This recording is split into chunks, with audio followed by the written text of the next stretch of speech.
Ladies and gentlemen, boys and girls, welcome back to the Blokes podcast. Ryan Hassan from the Centre for Healing here, joined as always by Nick, the Sultan of Still, the Miracle of Macrae, Sutherland. Nico, how are you doing on this wintry Melbourne morning? Well, we need to give you some titles. The Pharaoh of Feces, the Sultan of Shit, the President of Poo, the Captain of Crap. Um, I think that we can't just skip over that. So I'm great, thanks. How are you feeling? Your message at Adolf Hitler last night, that was an absolute beauty. I don't know if you had, was that one that you'd known of It already? It was, just did it no, it just really? came to me. Yeah. Right, because I was going to start having, some come to me and go for it. I thought we'd have to start a bit of a back and forth. But when you sent that, I'm like, I can't top that. So I'll just say, I'll dip my hat and say, well played. Because I let Nick know last night that I have had I don't know, a gastro stomach virus but I'm feeling a bit better this morning. But it's gone on for like a week and a half. Like it's been rough. Yeah, it's been. So I this morning I went to like a doctor on Monday because it just wasn't getting better, and he's like, "Yeah, it's gastro. It'll come good." I'm like, "It's been a week, mate." Like, he goes, "Yeah, it's all right." I'm like, "Okay." And then it wasn't getting better. But then I realized I had in my cupboard, I was going to do a butt, I was about to say a butt protocol, a gut protocol. The butt protocol's a different one. Uh-huh. Might need some lube for that one. Yeah, that requires a trip to Sexyland or something. Um, so I had all these supplements that I've had in my cupboard for like nearly a year that I got to do this big gut protocol and clean out, parasites and bad bacteria and all that. And I'm like, oh, maybe there's a reason why I didn't do it at the time. So I started pumping that yesterday. And this morning I woke up and I'm like, okay, feels a bit uneasy, but not as bad as it has been. And then sorry, listeners, for this conversation, but I did somewhat of a solid shit this morning for the first time in a week and a half, and I was fist pumping in the toilet. I got up to wipe and I looked down. I'm like, yes. You don't want to fist pump for the butt protocol. No, That'll no, get a bit not dangerous. not early on in the protocol anyway. A bit later in the protocol, we might get away with it. So you're trusting a fart today. Yeah, not yet, but it's one of those ones like when you get into a relationship and you've been hurt in the past, and I feel like it would be safe to fart, but I'm not quite, I don't have the trust built up yet. So maybe if I get through today, I might start trusting again. I was going to say, you sound like you may be reminiscent of me in Vietnam, but mine was just all at once. Yours is sort of trickling over the course of a week. So, Yeah, yeah, yeah. And it hasn't like it's been not great, but it hasn't been. I've had like those intense that like you had in Vietnam, and it's like really intense, and then it's over. This one's just carried on. But I did play golf. I pulled out in the morning on Sunday. I messaged Maddie and went, "I can't play today, mate. I'm bloody all over the shop." And then I sat down, and Mel and Tommy were going out, and the sun was shining. I'm like, I'm going to do my head in sitting on the couch here this afternoon. So I went and played, and I went and I stole a toilet roll from the clubhouse and put in my golf bag just in case. was it required? It wasn't. There was a few close calls because I'm not hungry, so I'm barely eating, and I also was a bit worried to eat because of the Mhm. ramifications. So, anyway, that's my story. I'm feeling a bit better today. It's funny how like, and I'm still not 100%. I feel like I'm maybe 80, 85, but it feels fantastic. You know, when you feel like not yourself, you're crook or you're having a rough patch, and then you come out of it, and because you've had that contrast, you're like, oh, this is wonderful. It's all relative, I suppose. And it still looks to be affecting you because, as I said, when you first joined the Zoom, you look like Michael Jackson going to play golf. You've got an interesting vibe going on today. Yeah, yeah. I've got the jacket on because I'm cold. But it's not zipped up and the collar's doing all Yeah. sorts of weird things. I don't, And then I'm not much of a jumper guy, so I don't normally zip it up. Go on, keep describing for those listening what I've got going on. it's got like ribbed shoulders on it. Um and and then and then there's a camouflagey sort of Under Armour golf hat on sitting on top of the is it pleather jacket perhaps? Possibly. Um and it's just a fascinating scene that you're creating there. So thank you for that. No worries. Yeah, look, I'm a fashionista. You know that. I wouldn't shop at Uniqlo. I just sort of And what are you drinking today? Not I've drinking any just coffee, are you? no, I've just got a light tea, just a Yeah. light black tea, just to sip on something warm. And yeah, no, I'm not. But clothes wise, I'm not. That's why I normally just buy plain white shirts and wear them every day because I just don't like to think about it. So clearly, I Because just chuck them. Mark Zuckerberg's your idol, And no, and you're trying I to wouldn't. copy. No, I wouldn't say that. Um, so I messaged you last night saying we're doing the potty this morning, and then asked if you actually had anything. You gave the typical answer, absolutely not. Um, Then I felt so I bad. said, so I said business as usual then. Um, and then you've dragged something up. So what do you got for us? It was one of those messages where I wrote absolutely not, and you're like, "Oh, business as usual," and there was a thumbs up, and it was one of those thumbs up, like, "Yeah, you piece of shit, like, just do something." And I really felt that. So I Googled like mental health topics.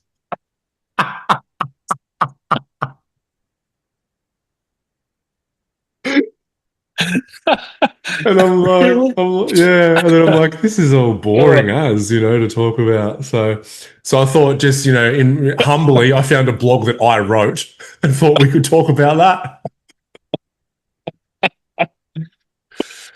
oh, So those, uh, I think I've actually got the DAO up here. Let's let me grab it. So um, the Tao Te Ching, which is a book written on the teachings of Lao Tzu, who was around about 2,500 years ago, bless you. Chinese philosopher. Yeah, thank you. And I wrote a blog years ago. I read that. The Tao Te Ching is one of those interesting ones where he was this teacher, and then people have tried to put his teachings into writing, and then over the years, it's been translated by God knows how many people. So there's many different versions of the Tao Te Ching. And I remember years ago doing a bit of research and saying, well, this one's kind of, I don't know, not the best is probably not the right word, but the most It's like closest to digestible. the original source, or Yeah, yeah. And so I remember reading it years ago, and there was a section in it about the 5 different types of love, which I thought super interesting. And so because of anything that I find interesting, I try and share it with people and put my own little thoughts on it, I guess. So I wrote a blog, 5 Types of Love from the Tao Te Ching, and it's just one that has I wrote it probably 3 or 4, maybe more, 5 years ago, and it just sort of stood the test of time. People sort of read it a lot, so it must sort of resonate a little bit. No, I've written 100 others that no one reads, so I'm just saying, I was just saying to a client yesterday. I was saying, this is a lot of what I'm talking about in sessions. I said to him, it's not my opinion. It's not Nick saying this. This is from people much wiser and more enlightened than me. it's me. It's 2,500 years. It stood the test of time. So I literally said it stood the test of time. Then Ryan pops up. I wrote a blog that stood the test of time from 4 or 5 years ago.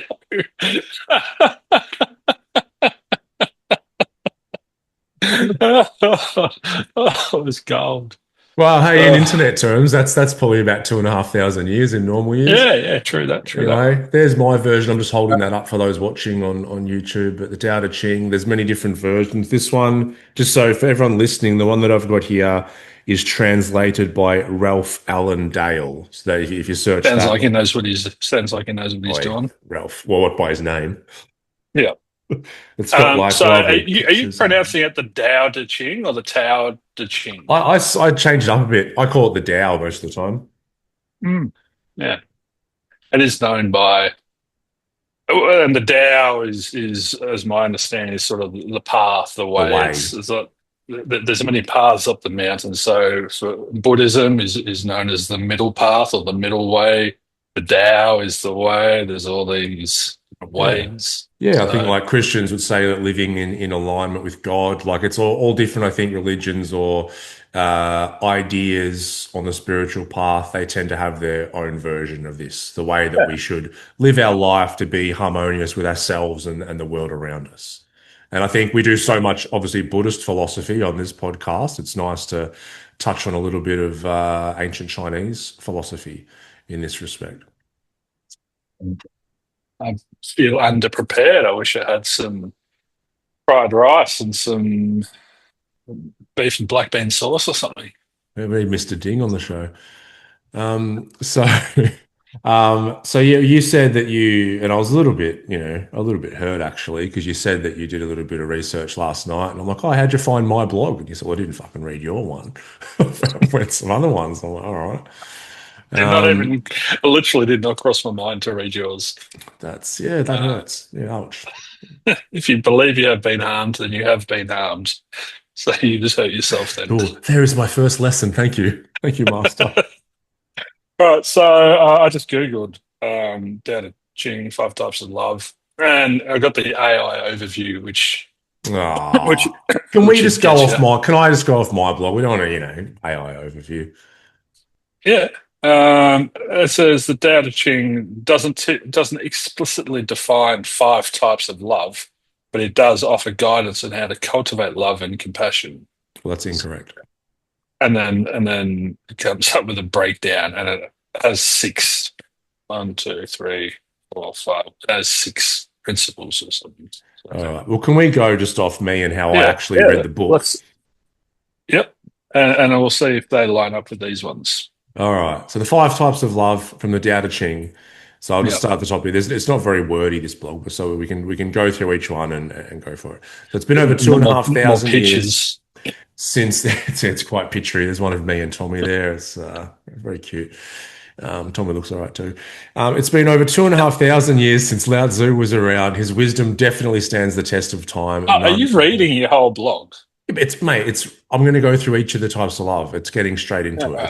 It's not a big blow. I'm not a writer. I'm a talker. So out of the five types, the first three are what he would describe as pathological contradictions of love, and the last two are healthy expressions of it. So the first type, and this is, I guess, that you would say the lowest vibration or form of love, is possessive love. That is loving an object because we are capable of possessing it, or at least believing we possess it. In the Tao, they say this is the lowest form of love, so much so that it's not really love at all. It's the eternal quest for things that we must have, be it money, material possessions, or a partner. It's the objectifying of people and things. For example, think like the male chauvinist. This type of love turns the pure selfless act into a selfish and manipulative feeding of the ego. We see examples of this of a man having a trophy wife, and he buys her things and says that he loves her, but she's merely a possession to him and another sign of so-called success. Hmm. And we've talked to this on the show a lot, that the feeding of the ego, the need to have things or have relationships or have people, notches on What the belt. drives that? Yeah. So what drives it? Where's that coming from? What's happening internally for a bloke to get a trophy wife, and for the woman to want to be a trophy wife? I suppose if we can use that terminology respectfully. Yeah, I think the underlying cause is a very deficient sense of self. So Mm. an emptiness inside, a not real knowing of who I am, and so in order for me to have and possess and objectify certain things at some point, by when I've got enough, then I'll all of a sudden feel whole and feel like I'm worthy and a good human being. But that tends to never come because if you don't deal with we can never fill up our sense of self with outside things. Yeah, well, that's quite a response. George Carlson, I think. Trying to be happy by buying things is like sticky taping sandwiches on your body to satisfy hunger. That's a good one. So, and yeah, that sense of deficiency, I think you bang on there. But that also speaks of an insecurity and that sense of self. I'm not properly secure within myself. I'm not integrated, and I'm not at peace. I'm not content within myself. So I'm going to, and this is all happening subconsciously. They're probably not even aware that it's happening. I'm going to go and get something from the external world and use it to try to show everyone how great I am, or what I can attain, or you know, whatever the case may be. So yeah, that real um, that's that lacking internally, as you said, and it's impossible to to feel that those marriages, you see them all the time, they don't last, Yeah, they're very unfortunately. toxic. And what I've seen in so many men that I've worked with, and there's a couple at the minute that are in this category, is it's this deep sense of approval from dad that I didn't get when I was a kid.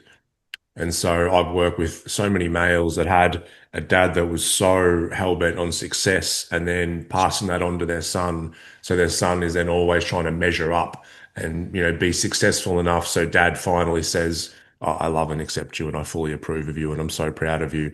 But they didn't get that. So then, as they grow up, it's this constant need. I need to succeed. I need to have this amount of money and this particular type of wife and this particular type of watch and car, all in the effort because they just want dad to give them a big hug and go, "I'm so proud of you, son." And oftentimes their fathers died or they don't have communication with them, but that's still a very much an underlying driver for this particular type of love.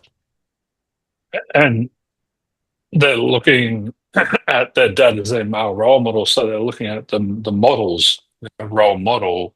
We're looking at the models that our parents are using, and we're sitting there just we can't help but to absorb it through osmosis. All right, that's how dad does things. That's how I'm going to do things, I guess, as well. So we take a lot of that on, and it becomes our unconscious sort of operating system until you come into the awareness one day that you're like, this is all fake. This is none of this is, um, you know, this can't be the source of my happiness. It doesn't make sense. And then you can finally break free of those models and undo that conditioning. I remember, you make me remember a story I heard many years ago. This guy, I think it's the fella, he started Rhythmia, which is like a healing center in Costa Rica, and they do plant medicines and meditations and all that kind of thing.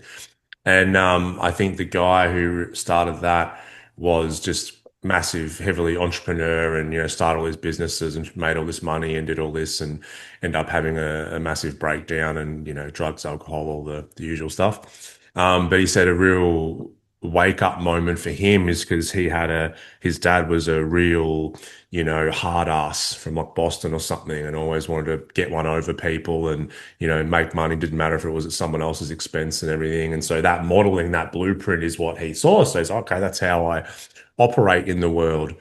And he said his father was very, very ill in the hospital. It looked like he kind of wasn't going to make it. And he was this staunch guy. I've never seen him cry. Had a bit of a hard ass.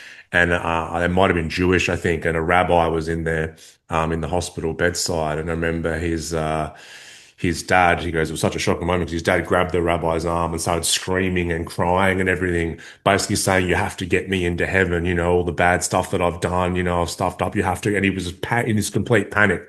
And he goes, "I saw my dad, who'd been this staunch guy, never let anyone get one over him, now terrified, basically reflecting on the life that he had lived." And that had made the son go, "Holy shit, maybe my entire blueprint for what it is to be a man and live in the world is complete rubbish. Because if this is the end point, I don't want it." Yeah, yeah. Well, what a wonderful and deeply sad thing for him to experience. It was, probably as said, liberated him and freed him to go, "Oh, I better evolve past this model that I've been using." I had it. I read a quote yesterday. It's when you die, you can't take anything with you. You can only take what you've given, or something like that. It was a really nice reframe. It was instead of like, how much can I get from the world? It's like when we're on our deathbeds, it's we get to sit there and experience all the things that we've given to the world. That must be a really nice feeling. So, Yeah, yeah. Yeah, that is also beautiful, made me think actually. when you said the retreat and that, I thought now would be the perfect time for you to do ayahuasca again, because there's not probably not much happening that would Oh, come yeah. out of it. So, Yeah, yeah. The one time I did an ayahuasca ceremony, I did fast before it. Tried to clean myself out and, you know, get all that. Did not much happen, so it didn't work very well. it's because there's nothing for it to alter. It's such a I don't know. rare. Know about that. Okay, let's go on to the next one. So All right, so the so the first one, just to summarize again, it was that possessive oh love. yeah, so possessing objects to make ourselves look more superior, or to try and create happiness. Yeah. Yeah, and so it even says in there, it's not really love. It's under the guise of love, and some people might call it love, but really, it's not. And so, Yeah. if we go to the next one is codependent love. This is rooted in the experience of powerlessness and expresses itself as an addiction to control or being controlled. These relationships are far too common today. Think of the male who needs to control and know everything about his partner, and it could be vice versa with a female, like where she is, where she's going, where she's been, who she sees, checks her phone, see who she's been messaging, verbally abuses her, and all the partner's happiness or enjoyment must revolve around the partner. And then from the other side, you can have someone who stays in the relationship because they become addicted to being in that controlled state because they associate it with feeling safe, or fearing what will happen if they leave. So it says here, this is also a contradiction of love, but just on a slightly lesser level than the first possessive type of love. And so this is really those codependent relationships, which I'm sure you've seen over the years, Nico, and clients and all that. Yeah, well, again, it speaks of an insecurity, doesn't it? It's just uh,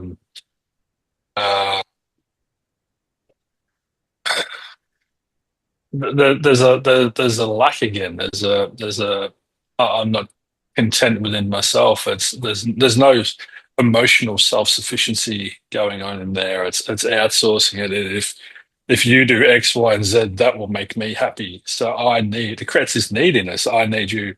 And interestingly, relationships is the third fundamental in the Myndfit program, and we talk about codependent versus interdependent, and the issues with codependency, whether you are the one leaning or you are the one being leaned on, they're both equally toxic. So it's yeah, really important to stop occasionally and assess and evaluate how you're operating within yourself, because how you operate within yourself is obviously how you're going to operate within your relationship. So you can't give away that which you don't possess. So if you're not happy within yourself, you can't be happy. Like how many stories do you hear of wives are like complaining, "Oh, you're going golfing again." Like the dude's worked 60-hour week or whatever.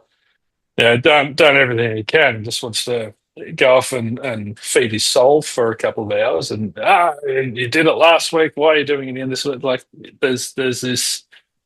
Um, you're not operating within my parameters that I need you to, and so I'm unhappy, and then I'm going to project that unhappiness onto you because I deem you to be making me unhappy. It's really quite clunky. Oh, it's very clunky. Yeah, and the codependent relationships, it's a lot of, what we would call like trauma bonding relationships where, you'd find someone who, based on their experiences, has this deep need to control situations and people and everything. So that's normally comes from a real sense of feeling out of control internally, trying to make up for that. And then somebody who normally in their early years had to really fawn and sort of let people stand over them, normally caregiver or that kind of thing, because that was, where they were at. And so then they grow up into these adults and then they come together kind of like a lock and key. They kind of fit each other, based on that. And so, then they come together and they start this codependent relationship. And oftentimes both of them aren't particularly happy, but they stay in it. And that's why a lot of the time when one person in that type of relationship starts to really do work on themselves and address a lot of these things, then all of a sudden, the relationship hits some really rough times because that lock and key, it's like the locks are being changed a little bit and it's not fitting anymore. And so that can cause a lot of disruption, definitely if the other party, the other partner isn't doing the work on themselves. Yeah, it's a great metaphor. And yeah, so one person starts doing the work of trying to evolve, that threatens the dynamic of the relationship that suits the other person.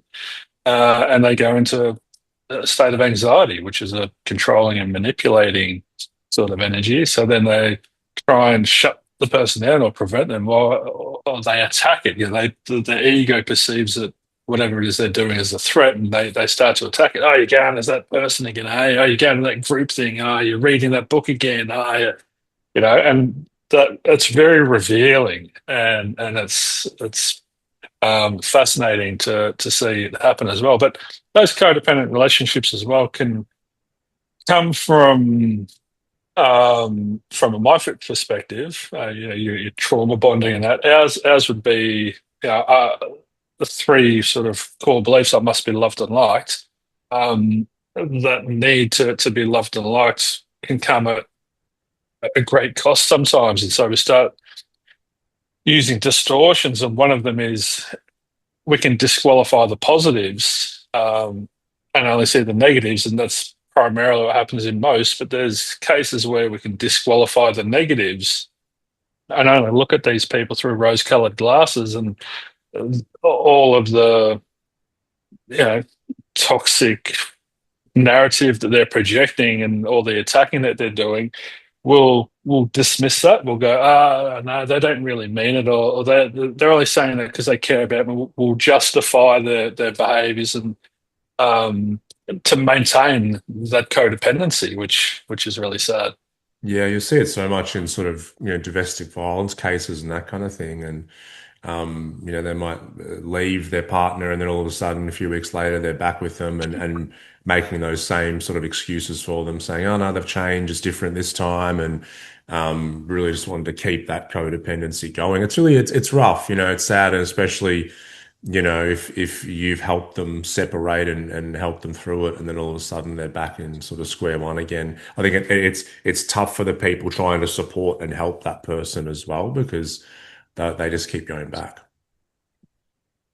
I just had this realization happen as you were speaking then, and um, how how many times do you see a bloke at golf which you like codependency in golf on the golf clubs? It's like, I'm swapping my putter out this week. That putter's no good. I'm going to, I'll put it back in the bag this week. All right, it's behaving itself now. And it just dawned on me. I've never really realized that, but and it may sound silly to listeners, but there's this real thing, especially in golf, where it's like, I need my clubs. We don't and that's a bit of a metaphor as well because most people are changing their golf clubs. They'll change the driver or the irons or the putter or whatever to play better or to score better and to be happier instead of going and getting a lesson, instead of going internally and changing or modifying you.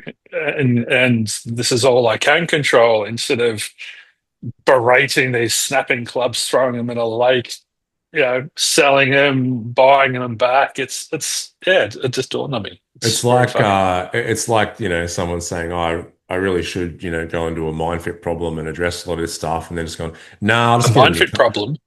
program." I didn't know we had a new I've got a service. MindFit problem, a MindFit program, but then it's going, oh no, I'll just get a new car and go on a holiday, because it's easier, Yeah, it's yeah. easier, it's I've got relationship problems. I might go and do a mindfit program and learn how to better self-manage and self-regulate. Or no, I'll just get rid of that one and yeah, get rid of her and go to the next one. And I've been interested we're talking about this topic today because I've been listening to I think it's episode 13 again of the Ram Dass podcast, and it's called the Yoga of Relationships. Wonderful resource for anyone that's listening and would like to check in with it. So the Be Here Now podcast. Done earlier, I think it's 13 or 14, the yoga of relationships. And it's fascinating because he says a lot of people are doing the work, but then when they need the other person to be a certain way and they're not getting that, they'll leave the relationship because instead of going internally to do the work, they just try and change the external. And when they fall into a new relationship, they get all the chemicals, all the dopamine, all that, yeah, happy romance and da da da, and then all that wears off, and they're still at the exact same spot they were in the prior relationship, and when they keep skipping out of it, so it's like, all right, this is what I have. I've got to work with this. It's a pattern. Pattern just reveals itself, but it disappears, like you said, for those early days in the relationship. It's like, yeah, we get high and then we come down and we're just left with the same problems. It's the same as drugs or alcohol, isn't it? It's like, oh, Yeah, well, totally. I've got this anxiety and I can't seem to shake it and I worry about everything. Oh, but when I drink or do drugs, that goes away. It's like, oh, great, that was a problem. I just needed to do drugs. But then as soon as they wear off and you come down, you're like, oh, I'm really anxious again. Oh, I'll just go do more drugs or have a drink. So it's like until you want to address the core problem, you'll keep undertaking these patterns that are destructive. Oh, I'll get a new driver. I'll put a new driver in the bag because my old one's not working. Okay. And then, yeah, look how much success I'm having. Oh, no, it's fucked again. I'm going to get a new driver. And you go through, 5 drivers a year. It's just stop trying to change the external. Two. Wow, Gesundheit. Thank you. All right. So cool. All right, cool. Codependent relationships. Let's go number three here. So number three is the last of the pathological contradictions. And this one is titled Romantic Love. It is generally an unconscious, escapist attempt to compensate for the absence of self-appreciation. That's a great line. It is generally an unconscious, escapist attempt to compensate for the absence of self-appreciation. This is the search for the perfect mate, the one that will make everything okay in our worlds and make us complete. These are two ridiculous notions. First, we'll find someone who fits that perfect image we've made up in our heads. And second, that we'll need someone to complete us. We're perfect just the way that we are. That imagined person in our head doesn't exist, so we're just chasing a unicorn and trying to change people. We're already complete just the way we are, so once we realize that, we should set out to find someone that has also realized that they're complete. Then two complete people can come together and share their experience of life, not because they need that other person, but because they enjoy each other. This is also a contradiction of love as it drives a wedge between the essential self and the imagined deficient self.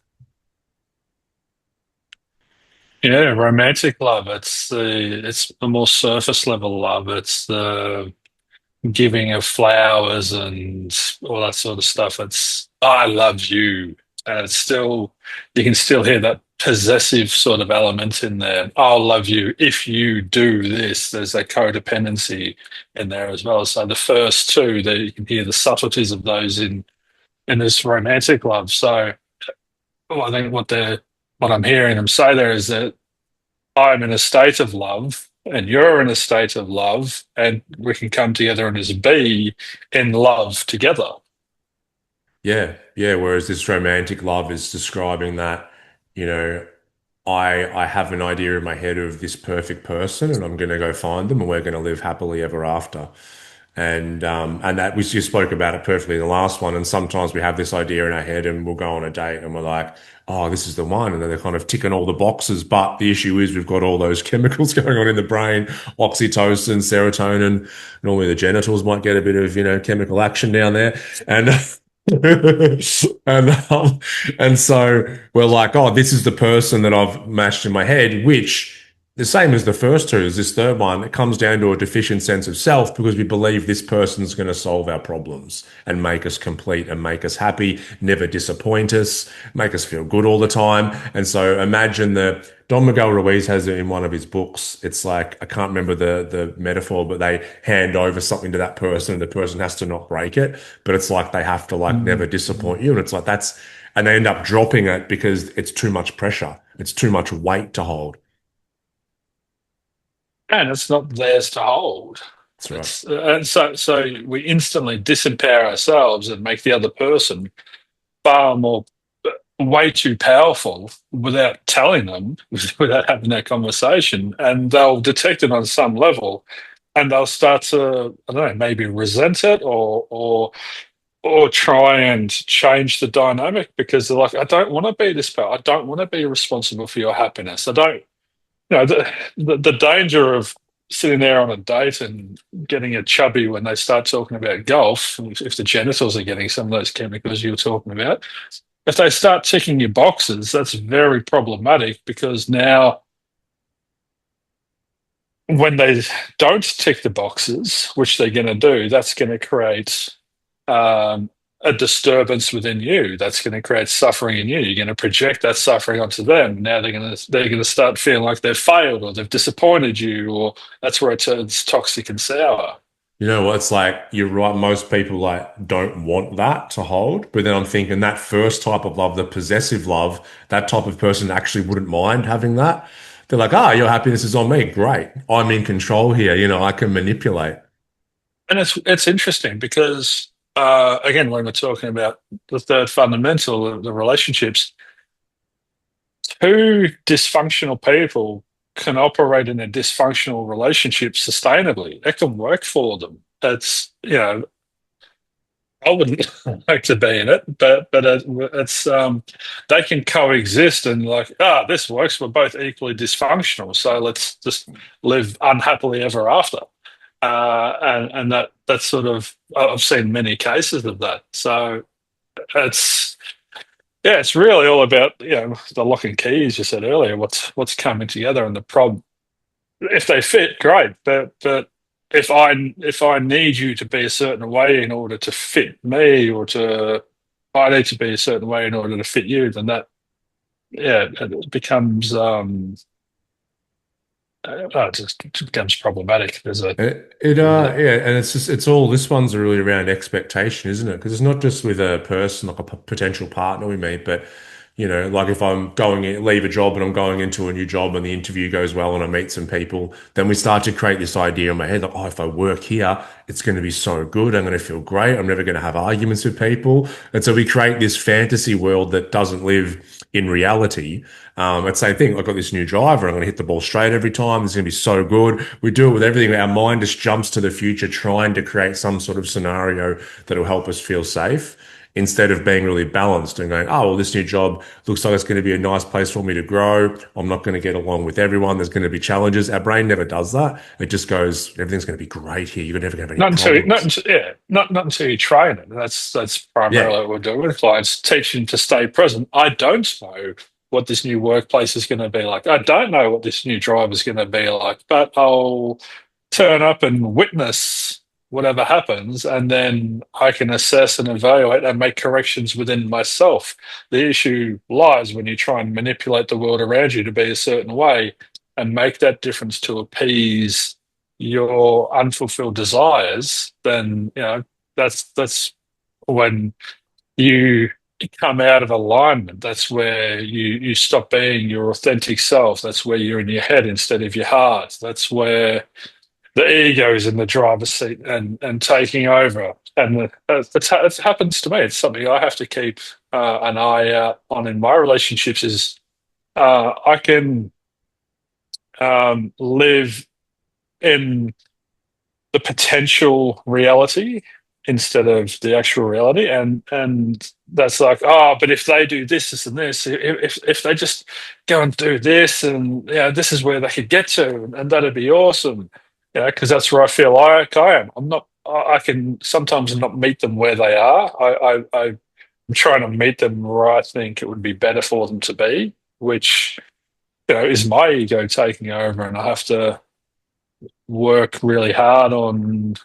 And it happens really slowly. It's like putting on weight, and then you see a photo of yourself 4 years down the track, and you're like, where did that third chin come from? It's like, how did, and then when you come into the awareness, and it's happened recently, you go, shit, wow, I haven't actually been in the driver's seat. I've been doing it with them a bit, and it's fascinating to experience it and witness it, and then come out the other side of it and get that clarity back and go, that's interesting. That's still there. All right, what to do? I think, yeah, the brain, part of its main function and mechanism is it wants certainty and wants to answer things, wants answers.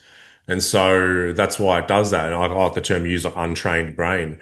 And one thing that I do with clients a lot is, whenever we're moving into a space and they're like, well, I don't know what's going to happen here.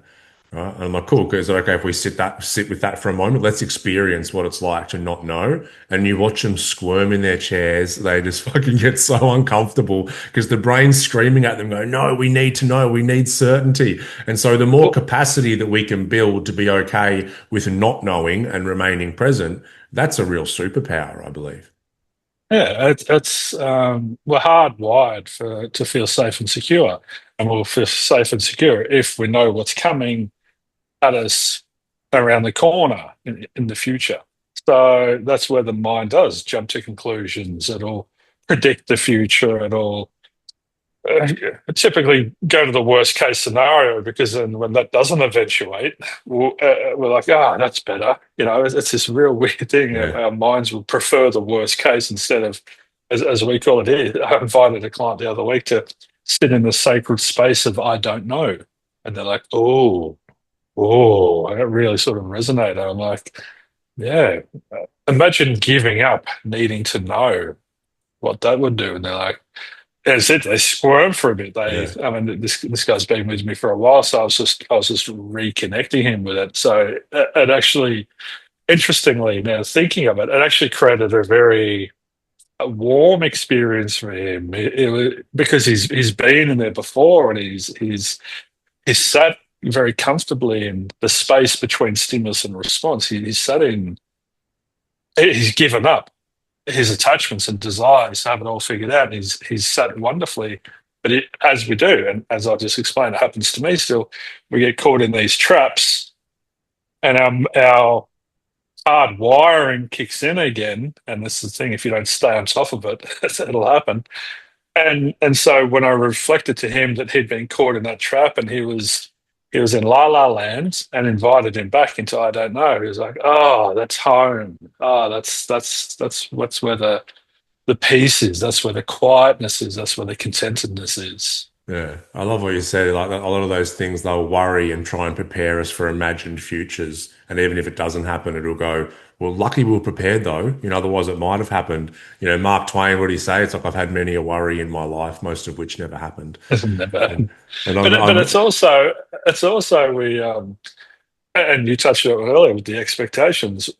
When the imagined reality or the expected or preferred reality is here, and it's in great contrast to the reality of what is, that creates fuckery of the highest order for people. They get discombobulated, they get and there's because it's so rigid. But this must have happened. I imagined this. Why it must happen? Because it's happened in my head. I've come up with it. And that's the ego in this delusion of grandeur going, I am so powerful. The fact that I've imagined this thing, it must have happened. Why hasn't everyone got the memo? Why isn't everyone dancing to the beat of my drum? And then I'm going to get mad at them for living their own lives. how dare they? That's, that's why didn't they read my mind Don't you and know that see that you're it's all here to serve me and my desires and what I imagine to be true? how dare you not somehow watch the movie that I've got playing in my head and then I'm projecting and turn up and be one of those characters and stick to the script, would you? Yeah. "Oh, we don't have the script. I've got my own script and you're not sticking to my script. Well, you're not sticking to my script. You're wrong. No, you're wrong. No, you're wrong. If I've everyone just spoke. gave up. Oh, it'd be lovely. We'd all hold hands. I've spoken about this on the podcast before, but that thing that worries about what's going to happen. I remember years ago, I was going into Fox FM drive time for an interview. You know, busy, most popular radio station in Melbourne. And I remember I was sitting there, and they were behind the soundproof glass, busy radio studio, and they're doing the segment before I'm about to go on. And I remember I was just sitting on this couch, just sort of watching. I remember feeling really present and calm. And I was just really open to whatever the experience was going to be. And then as I looked in, they're sitting on these sort of high stool things, and I looked at the empty one where I was going to sit, and my brain goes, "What if you fall off that chair?" And I remember I would have looked crazy because I was sitting on a couch laughing. I'm like, when was the last time you fell off a chair? You're like 35 years old. And I'm like, that's how silly it is. The worries that we'll have about future. It's a mechanism that'll worry about anything. Unless you learn to observe it doing that, become the witness that that's happening, and not having a desire for it not to happen. But when it does happen, that's where we can start intervening internally instead of interfering with the external and trying to make that a certain way. And um, I was just thinking before, Sharon Salzberg was a friend of Ram Dass's. She's a spiritual teacher as well. And her thing was when she noticed that was happening, her way of self-soothing or coming back into I don't know was a mantra she used for herself was something will happen. And that seems to placate her mind. It was like, are you sure? Yes, yes, I'm sure something will happen. Oh, but we need to know what it is. We don't need to know. All we know is something will happen. I And guess when that it is does, that does give certainty to the brain because something will yeah, happen. yeah. Yeah, it doesn't go that next step of this is it doesn't create a definite, which is what the brain likes to do. And it's so problematic when the ego is driving and the untrained mind is just running off. It creates these very definite experience. She's definitely going to say this when I get home. Didn't know I was in the presence of Nostradamus. Wow, that's fascinating. Like, are you sure? Yeah, yeah, because she did it last time. Okay, so on this level, I understand that your mind is doing some math and calculating, and based on this evidence, the likelihood is that, and that could happen, but making it definite is really It's a problem. problematic as well. It's a massive problem. Let's move on to the fourth and fifth, which are the These are going to irrel be boring because they're going to be really nice. There's not going to be anything That's right. for Well, us to. we're pretty deep into the podcast, so that's why I thought we'd be able to whip out the last two here. So, fourth type of love is what he calls subjective love. It is the expression of a state of lovingness. There are no ulterior motives, no objects of material value to be acquired. The person who experiences this love is relatively without armor. I like that term, is relatively Ooh. without armor. And just to, but before we move on, we describe the ego as a bodyguard, so Mm. it's or a suit of armor. So it's interesting that There you is go. Well, is this love is relatively without ego, then. yes. That's great. So this is the type of love where we're not fixated on a single object or person. We're not looking to possess, be codependent, or change someone. Love is freely given and received. This is a state of love where we start to live in harmony with all things.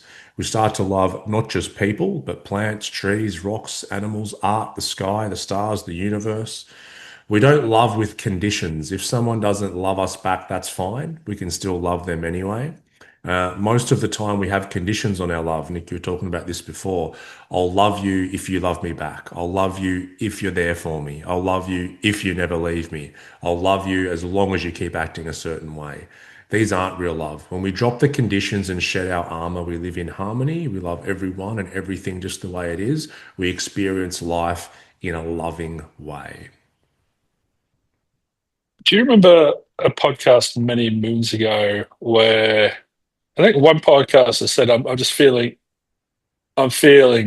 in love," and then I just said, "I am love." Like Abs- Yeah, I do that remember was that. that often comes to mind for me, and it's not something I'm trying to attain again because that was a byproduct, and I've got to get back to being disciplined with my practices that then created that experience. But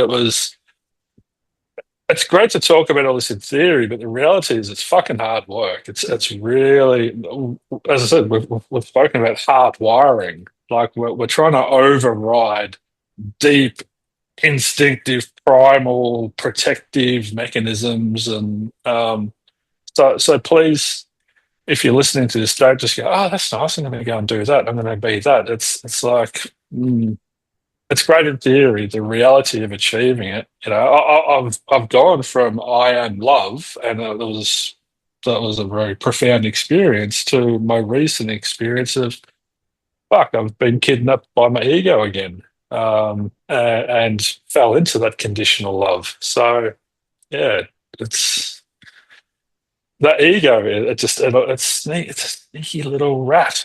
Yeah, Just that's why to work through it, you have to really watch it. You can look at with this type of love, I'm looking outside at the trees in my backyard, and it's like, okay, do I love those trees? And if you don't want to use the word love, you can use the word you fully accept.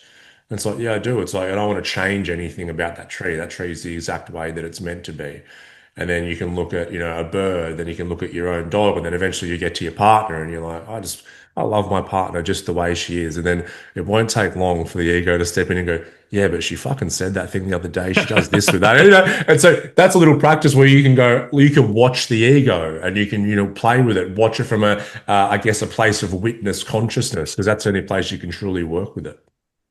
I take people to the park across the road, and I ask them, "What's wrong with that tree? What's wrong with that tree?" And very revealing. Some of them are conscious enough to go, "There's nothing wrong with that tree. It's Does someone perfect. pick shit at the It's trees? perfect.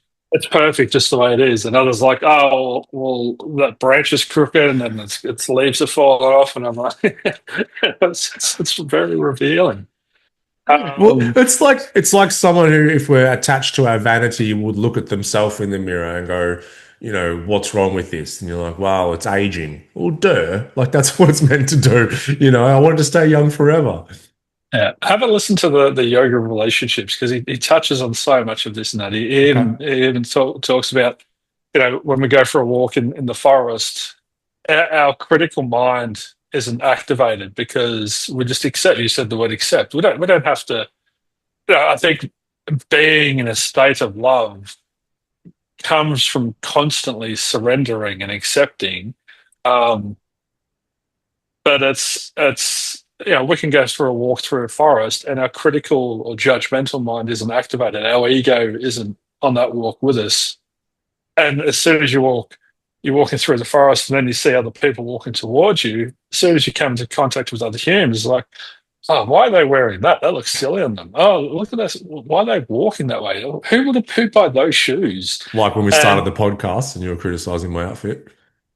I wasn't criticizing. I said, thank you. I said it was fascinating. Oh, It was only love. fascinating. It's only love. Sorry, I misinterpreted it. Yeah, you're right. Yeah. So yeah, it's yes. So seeing everything equally because it's so hard to do because ego activates ego. I think that's the issue when you come into contact with other human beings. Both egos go, all right, yeah. What can I find about you that I can criticize? Yeah, or make myself, yeah, more than. I guess that's where the judging and criticizing comes in. It's like, how do I inflate my own sense of self? But if we have a sense of self By that doesn't need deflating you. inflating, yeah, If I don't need to inflate, I can look inflated by deflating you. So if I drop you down and stay where I am, that means I'm still. that's so sad. Oh, it's deeply sad. Like, well, as Ramdas says again, we're all just walking each other home, but we Yeah, can't walk each other home until we're walking ourselves home. That's why it all starts. Yeah. yeah, yeah. This might lead on to the fifth type of love here. This one he calls become love. It is the experience of our total humanity, stripped of every shred of alienation, stripped of every premise of aggressive civilization. It is complete self and social actualization. This is the ideal state of love that Lao Tzu defines as pure love or the great integrity. He describes it as a Mm. state that cannot be reached as long as we live in an acquiescive society. Within civilization, this pure love can only be dreamed of, sensed, or tentatively experienced. This type of pure love requires transcendence of all the fragmentation that have defined our personal and social lives over the past millennia. It is nothing less than total liberation of each and all of us, for us to experience the universe on its own terms. This Mm. is yeah, I think those fleeting So that moments that are, that that that's returning to the one. yeah. Yeah, that sounds Yeah. like returning to the one and realizing that really love is all there is and what everything is essentially made up of, but we pile our fears and desires and all this other stuff on top of it. Oh yeah, Andy's that loves the only thing that there is. It'll have a different offering. Um, yeah, that's beautiful. That's yeah. Just thinking about when I was in that state where I just had that. very deep. It was like nothing could alter me, nothing could modify, nothing could shift me because there was nothing to be shifted or modified. It was I just genuinely felt back in the one, like there was no me, it was just we, and um, yeah, and obviously everything's impermanent, so I'm not enlightened enough to stay in that state longer than I did, but Yeah, um, Yogananda talked about it. It's like he realized he was a drop of water, and then the water dropped into the ocean. And it's like, can you find the drop now? It's like, no, all there is the ocean. There's no singular it's drop. beautiful. I'm reading this at the moment. Be Love Now by Ram Mm. Dass, The Path of the Yes, Heart. yeah, so that's a ripper. It's a good one to support yoga of relationships episode. Love that. Well, people can Um, check that out. So just to finish up here, so according to Lao Tzu, if we're lucky, we might get a temporary moment in time to feel the fifth love. But the fourth type is definitely attainable in this life and something we should be aiming for. And in the end, as it says, love yourself and others without conditions. so with the Google AI, just to fly through them quickly, here's a breakdown of how the Tao Te Ching's principles relate to love. So harmony and interconnectedness. This understanding can foster a sense of empathy and compassion for others, recognizing that their well-being is linked to our own. Naturalness and spontaneity. The text encourages living in accordance with one's natural state without artificiality or striving. This translates to loving relationships that are authentic and free flowing rather than forced or contrived. Non action. This concept doesn't mean passivity, but rather acting in accordance with this natural flow of things. In relationships, this can mean allowing things to unfold naturally without trying to control or manipulate outcomes. So both of those, it speaks of you can either try and force them or just let everything flow. Humility and emptiness, which is related to the ego. The Tao Te Ching values humility and recognizes the limitations of the ego. This perspective can help individuals approach relationships with a sense of openness and vulnerability because there's nothing to protect or guard. We don't need that armor or bodyguard, rather than with a need to dominate or control. So those last things, forced or contrived, control or manipulate, dominate or control, um, giving and receiving. The text highlights the importance of giving and receiving, suggesting a balance in interactions. This can be applied to love by recognizing the importance of both expressing love and being open to receiving love from others, not needing it, but just being open. And that's all I'm focused on the moment. After my coming back into clarity, is just being open as I can. And the last one is compassion and kindness. While not explicitly mentioned as types of love, the Tao Te Ching encourages compassion and kindness towards all beings. This principle can be seen as a foundation for loving relationships, fostering a spirit of care and understanding, walking each other home. But you've got to apply that towards yourself. You've got to be compassionate and kind towards yourself first and foremost. So then you can offer that to others. So in essence, the Tao Te Ching offers a framework for cultivating love through a deeper understanding of the Tao and living in harmony with its principles. It emphasizes authenticity, interconnectedness, and a natural flowing approach to relationships rather than defining specific types of love. So, love, man, love wins always. I liked my blog a bit better than the AI one. What do you reckon? Yeah, yours was the best. Thanks, man. Yeah, yours is so fucking awesome. It was so good. And I did it. Like I I know. wrote it. I love the way you wrote it and then brought it here to use what you'd written, and then you read it, That's and it was right. the best. And now I feel better about myself. And that's the main Good. thing. That's the main thing. That's That all that you, matters. everyone listening and everyone that I interact with throughout my day to day makes me feel better about myself. Did I do enough to tick your boxes, and did I say the right things and You did pretty make good. you Yeah, feel you did better? good. You did good. So now Okay. make sure you do that every single time we interact in the Okay. future. All right. Okay. All Yeah. right. And I expect that 100% that will happen. All right, I'm going to carry that with me because that sounds wonderful. I'll Great. never Enjoy drop carrying that. that. Don't ever drop that. Thank you. I won't. I won't. Uh, Go fuck yourself. Um, all Well, right, that well, was that's great. lovely. Yeah, that It was a good was. episode. That was one of our better ones, I reckon. Yeah, yeah, it Yeah. was free flowing. It was bouncing back and forth. It was well, there was something there to use. There was a framework for it, I suppose. So, Yeah. So should I come up with the topics from now on? I'll get one of my other blogs out for next time.